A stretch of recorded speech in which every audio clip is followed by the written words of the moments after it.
Hello everyone and welcome to our module on the nephritic syndrome. Let's start by reviewing the pathophysiology of the nephritic syndrome. All of the causes of nephritic syndrome, as we will see in this video, lead to inflammation of the glomeruli. That's called nephritis, and that's how the syndrome gets its name, nephritic syndrome. When there is inflammation in the glomeruli, the filtration barrier to red cells and protein is lost. As a result, red cells spill into the urine, and characteristic findings are dysmorphic red blood cells and red blood cell casts. I discussed these findings in more detail in the video on glomerular disease principles. In addition, because the filtration barrier is lost from inflammation, there will be protein in the urine as well. Now, because the glomeruli are inflamed, they're not doing their job, and therefore they are not filtering the plasma, so there's a fall in the glomerular filtration rate. This leads to signs and symptoms of acute renal failure, such as a rise in the BUN and creatinine and a decreased production of urine, which is called oliguria. In addition, because less plasma is being filtered by the glomeruli, there's a rise in the hydrostatic pressure. This leads to hypertension. It also leads to capillary leak and edema, which are hallmarks of the nephritic syndrome. The protein loss in the urine also can lower the plasma oncotic pressure, and that also contributes to the edema as well. So the classic presentation is for a patient to develop dark urine from red cells in the urine, swelling and edema. There are often signs of fatigue. This is due to uremia from the renal failure. And there will be proteinuria, but importantly, the proteinuria is less than 3.5 grams per day. More than 3.5 grams per day is seen in the nephrotic syndrome. In the nephritic syndrome, there is less proteinuria, and that's because the glomeruli are inflamed and there's a fall in the glomerular filtration rate, and therefore less protein is lost in the urine compared with the nephrotic syndrome. Before we get into specific causes of the nephritic syndrome, let me review a very important general point about the site of glomerular injury and how that determines whether a disease process leads to the nephritic or nephrotic syndrome. The major determinant of whether a disease process leads to either the nephritic or nephrotic syndrome is the site of glomerular injury. When the glomerular injury is limited to the podocytes, this leads to protein loss only. That's because the podocytes are walled off from the blood element and inflammation does not occur, and this leads to the nephrotic syndrome, which I talk about in detail in another video. When the site of glomerular injury includes the endothelial or mesangial cells, however, those cells are exposed to blood elements, including inflammatory cells. For this reason, damage to these cells leads to inflammation of the glomeruli, which is nephritis, and that leads to the presence of red cells and protein in the urine. So as we will see in this video, most causes of the nephritic syndrome are related to endothelial or mesangial injury with an influx of inflammatory cells, and this is what differentiates these pathologic processes from the ones that only involve the podocytes and lead to the nephrotic syndrome. Shown on this slide are the major causes of the nephritic syndrome. I'll talk about all of these in this video except for the last one. Membranoproliferative glomerular nephritis is a rare disorder that can lead to either the nephritic or nephrotic syndrome. It tends to be confusing, and I talk about it separately in a short video. All of these other causes we'll go through in this video today, and in general, they all lead to inflammation in the glomeruli, and that's why they cause the nephritic syndrome and not the nephrotic syndrome. Let's start by talking about post-streptococcal glomerulonephritis. This follows a group A beta hemolytic strep infection. Usually it's either impetigo, which is infection of the skin, or pharyngitis, which is infection of the throat. Now, you may be aware that a strep infection can also lead to rheumatic fever. What's interesting is that patients generally do not develop both rheumatic fever and glomerulonephritis. They develop one complication or the other. The reason for this is that certain strep bacteria strains are what's known as nephritogenic. This means they carry a specific subtype of the M protein virulence factor that's known to lead to glomerulonephritis. Other strep bacterial strains are rheumatogenic, meaning that they carry subtypes of the M protein virulence factor that lead to rheumatic fever instead. The pathophysiology of post-streptococcal glomerulonephritis involves immune complex deposition in the kidneys. There is some evidence that circulating antigen-antibody complexes can reach the glomeruli. There's also evidence of in situ formation of immune complexes in the kidneys. But by whatever mechanism, once those complexes reach the glomeruli, they will fix complement and attract neutrophils, and that leads to inflammation. And glomerular inflammation leads to the nephritic syndrome. Importantly, the inflammation will deplete plasma complement levels, so hypocomplementemia can be seen when you test the plasma of patients with post-streptococcal glomerulonephritis. This is also seen in other forms of nephritis, including lupus nephritis and MPGN. Post-streptococcal GN is common in children, although it can also occur in adults. The classic case you should know for your board exams is a child 2 to 3 weeks following a strep throat infection who develops the nephritic syndrome. The reason it takes 2 to 3 weeks to develop is because it takes time for those immune complexes to form and build up in the kidneys. On light microscopy, the glomeruli are enlarged and hypercellular. The hypercellularity is related to inflammation. It's seen in many forms of glomerulonephritis. The antibodies build up in the subendothelial layer of the glomerular capillaries, and for this reason, you will see a granular appearance if you do immunofluorescent staining, especially for IgG and C3. Shown on the screen is an example of a granular appearing immunofluorescent staining of a kidney biopsy sample. If you focus on the left side of the screen, you see a bumpy appearance to the bright green area. That bumpy appearance is because of deposition of antigen-antibody complexes in the kidney. The hallmark of post-streptococcal glomerulonephritis on electron microscopy is the presence of subepithelial humps. These are immune complexes that have worked their way into the subepithelial layer, and they formed characteristic humps, as I've shown on the screen. This finding is virtually diagnostic for post-streptococcal GN, and you want to make sure you can recognize it for your board exams. Age is a very important prognostic factor for post-streptococcal GN. This disorder has a good prognosis in children. 95% completely recover. Adults have a worse prognosis. Only about 60% recover. Many develop renal insufficiency, and this can even occur late, 10 to 40 years after the initial illness. In addition, some adults go on to develop rapidly progressive glomerulonephritis, which we'll talk about in a few slides. Therapy for this disorder is supportive, meaning there's no specific therapy, and for those patients that recover, spontaneous resolution occurs over time. Our next cause of the nephritic syndrome is IgA nephropathy, which is also called Berger's disease. This is the most common form of glomerulonephritis worldwide. It typically presents with repeated episodes of hematuria due to the nephritic syndrome, and over time, it leads to end-stage renal disease and hemodialysis in about half of patients. The underlying problem in IgA nephropathy is an overactive immune system. Patients with this disorder have increased IgA synthesis in response to immunologic triggers. Remember, IgA is the mucosal antibody, so when infections of the mucosa occur, like respiratory infections or GI infections, this leads to increased IgA synthesis in patients who have this disorder. That in turn leads to IgA immune complexes which deposit in the mesangium. And remember what we said at the beginning of this video. Disease processes that involve the mesangium will trigger inflammation in the glomeruli. That leads to nephritis and the nephritic syndrome. Now what's interesting is you may know from immunology that IgA usually does not activate complement. However, in this disorder, the IgA immune complexes do lead to the activation of complement via the alternative and lectin pathways. However, the activation is relatively weak, and you do not see hypocomplementemia in this disorder like you do in post-streptococcal glomerulonephritis. The end result, however, is that glomerular injury and inflammation occurs, and that leads to the nephritic syndrome. Just like in post-streptococcal glomerular nephritis, we have a granular immunofluorescent staining pattern in this disorder. What's different, however, is that if you want to see the granular pattern, you must stain for IgA. In post-streptococcal glomerular nephritis, we stained for IgG and C3, and we saw a granular appearance. In this disorder, you must stain for IgA to see the granular immunofluorescence.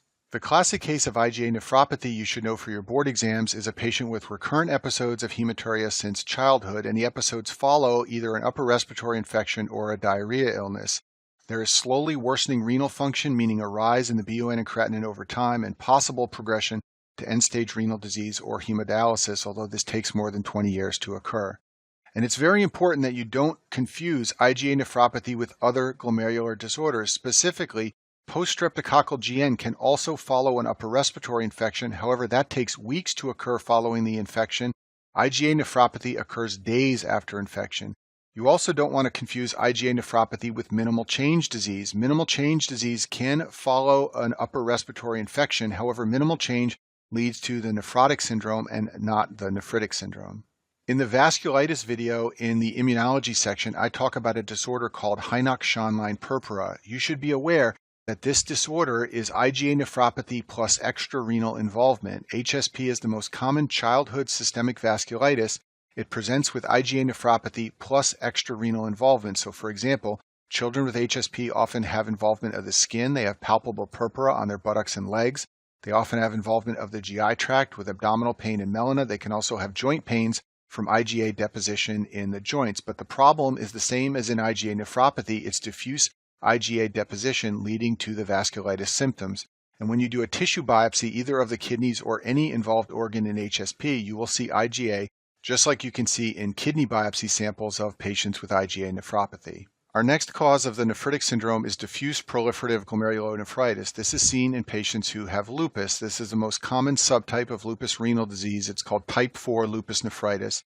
And in terms of recognizing this in a board question, you should be aware that it will often present with other features of lupus like fever, rash, or arthritis. Just like in post-streptococcal glomerulonephritis, the problem in diffuse proliferative glomerulonephritis is immune complex deposition in the glomeruli. The immune complexes lead to an inflammatory response that leads to nephritis and the nephritic syndrome. The renal disease that occurs in lupus is a massive topic, but I will briefly review it here to help you better understand how lupus can lead to the nephritic syndrome. There are 5 subtypes of lupus nephritis. Type 1 and type 2 are mild forms of the disorder. Type 3, 4, and 5 are the more serious forms of lupus nephritis.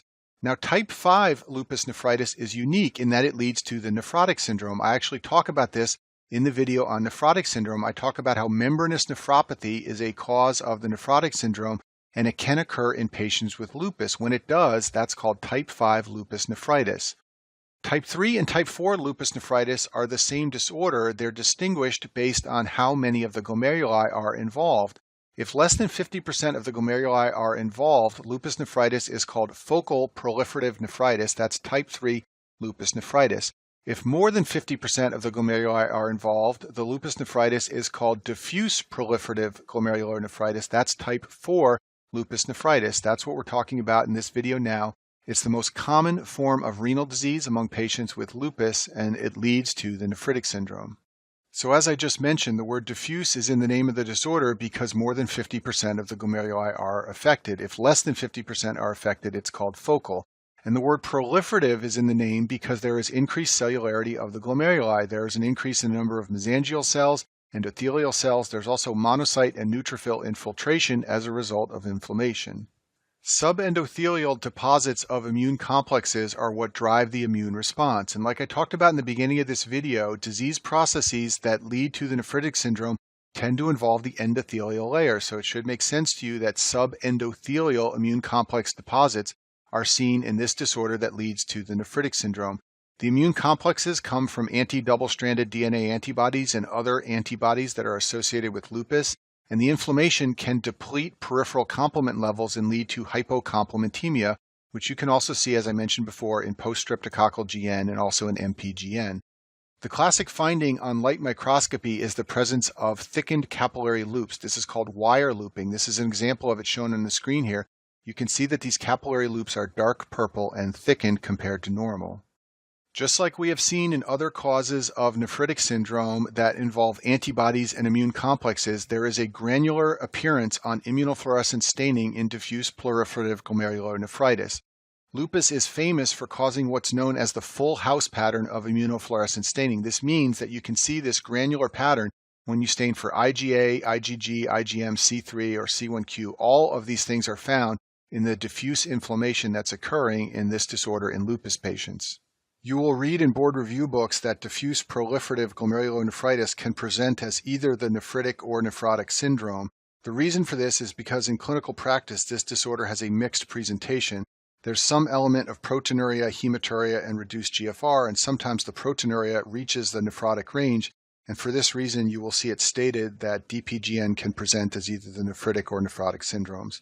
This is the most severe form of lupus nephritis. It's the worst form to have. It has the worst prognosis, and it often leads to end-stage renal disease and hemodialysis. Our next cause of the nephritic syndrome is RPGN, which is rapidly progressive glomerulonephritis. This is also called crescentic glomerulonephritis, and it gets this name because the hallmark on renal biopsy is the presence of crescents within the glomeruli. I'm drawing my pen through a crescent in one of the glomeruli in this image. There's another one over here. These crescents are the hallmark of RPGN. Now, RPGN is really a pathologic description. It's not a cause of the nephritic syndrome. There are many diseases that lead to this pattern on renal biopsy and cause this condition. The crescents seen on biopsy are formed by inflammation. You can find within them monocytes and macrophages and fibrin and other inflammatory elements. What RPGN really represents is a common pattern of inflammation in the glomeruli that results from many different diseases. However, once this pattern occurs, it is rapidly progressive. The crescents form quickly, the kidneys shut down, and this can very rapidly lead to severe renal failure. So I've summarized these points on this slide. RPGN is a severe form of glomerulonephritis, in other words, a severe form of inflammation in the kidneys. It results in progressive loss of renal function. The onset is rapid, and it often presents as acute renal failure with generalized symptoms of renal failure like fatigue and anorexia. So I've seen a number of patients with this disorder in my career. As I said before, they usually present with generalized symptoms from renal failure like fatigue and anorexia. Blood work shows elevated BUN and creatinine indicating acute renal failure, and when you examine the urine, you see evidence of nephritis, including red blood cell cast. This usually leads to a renal biopsy, and when you examine the renal biopsy tissue under the light microscope, you see crescents. Once you see the crescents, you know that you're dealing with a case of RPGN, but you don't know what is causing it. As we'll talk about in the next few slides, there are multiple disorders that potentially lead to this pattern of inflammation and this type of presentation. There are a number of ways to categorize the causes of RPGN, but one that is commonly used is to distinguish the different causes based on the pattern of immunofluorescence. Type 1 RPGN is RPGN that has linear immunofluorescence staining, type 2 has granular immunofluorescence staining, and type 3 has negative immunofluorescence staining. Let's talk about type 1 first. This form of RPGN is the result of anti-glomerular basement membrane antibodies, or anti-GBM antibodies. This is an autoimmune process where antibodies are produced against basement membrane antigens due to an unknown stimulus. There's an important tie-in with immunology here. Because this process involves antibodies against tissue antigens, this is an example of a type 2 hypersensitivity reaction.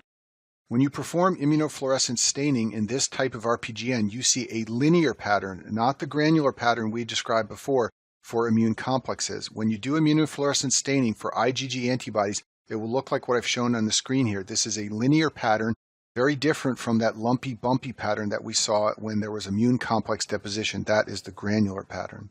Type 1 RPGN can be seen in the setting of a disorder known as Goodpasture syndrome. This is a disorder where antibodies are produced to collagen, specifically to the alpha-3 chain of type 4 collagen. This chain and this type of collagen can be found in the glomerular basement membrane and also in the alveoli. For this reason, hemoptysis and nephritic syndrome both occur in patients with Goodpasture syndrome. So the classic case is a young adult male, which is the most common demographic, who presents with hemoptysis and hematuria. That person has antibodies to the alpha-3 chain of type 4 collagen, and that person has the Goodpasture syndrome. Now we'll talk about type 2. This form of RPGN is caused by immune complex deposition. For that reason, this is a type 3 hypersensitivity reaction, not a type 2 like we talked about in RPGN type 1. Also, because immune complexes are involved, it gives a granular pattern of immunofluorescence as shown on the screen here. Hopefully you can appreciate that this looks very different from the linear pattern we saw 2 slides ago. This granular pattern is the result of immune complex deposition in the kidneys, which can lead to type 2 RPGN. This form of RPGN commonly results from immune complex kidney disorders that we have already discussed in this module. For example, patients with post-streptococcal glomerulonephritis can progress to develop crescents in the kidneys and RPGN. And in fact, this is the most common cause of RPGN, progression of post-streptococcal glomerulonephritis. RPGN type 2 can also result from lupus. Diffuse proliferative glomerulonephritis, which we discussed earlier, can progress to the development of crescents in the kidneys, and that will lead to RPGN type 2. Type 3 RPGN has negative immunofluorescence staining. This means there is no immunofluorescence when you stain for IgG, IgA, or other components of immune complexes. It's called pauci-immune because there is a paucity of immune complexes seen on immunofluorescence staining. This is a picture of what it can look like on the screen. You can see that the glomerulus in the middle of the picture is dark because nothing is lighting up. Most patients who have this type of RPGN are ANCA positive, meaning they have either the C-ANCA or the P-ANCA antibodies. I talk about these antibodies in detail in the video on vasculitis. They are commonly seen in many vasculitis syndromes, and in fact, most patients who have RPGN type 3 also have some other vasculitis syndrome. ANCA stands for anti-neutrophil cytoplasmic antibodies, and there are a number of vasculitis syndromes that involve these antibodies. I discussed them all in the video on vasculitis. These include Wegener's granulomatosis, which has C-ANCA antibodies, microscopic polyangiitis, which has P-ANCA antibodies, and the Sturge-Strauss syndrome, which has P-ANCA antibodies. All of these vasculitis syndromes can lead to RPGN, and when they do, they lead to a pauci-immune finding on immunofluorescence staining. So here's a picture showing how you can keep the causes of RPGN organized in your mind. It presents, as we discussed before, and a renal biopsy will show evidence of crescents. Type 1 RPGN involves anti-glomerular basement membrane antibodies, and it has linear immunofluorescent staining. Type 2 involves immune complexes. It will have granular staining. It's often a progression of post-streptococcal disease or lupus nephritis. And then type 3 is usually caused by a vasculitis syndrome. It has pauci immune immunofluorescent staining. Most patients with that form of RPGN are ANCA positive. Our final cause of the nephritic syndrome is very rare. It's called Alport syndrome. It's also called hereditary nephritis. This is a genetic disorder that involves a type 4 collagen defect. Children born with this condition have genetic mutations in the genes that code for the alpha 3, alpha 4, or alpha 5 chains of type 4 collagen. And those chains are found in the basement membranes of the kidney, but also in the eyes and in the ear. For this reason, children with Alport syndrome have a classic triad of hematuria from nephritis, as well as hearing loss and ocular disturbances. These are X-linked disorders, so they more commonly occur in boys, and the way you want to recognize these in a board question is by looking for a male child who has this triad of symptoms and a family history of these types of problems. The question will likely ask you about the type 4 collagen involvement and the alpha chains. And that concludes our module on nephritic syndrome.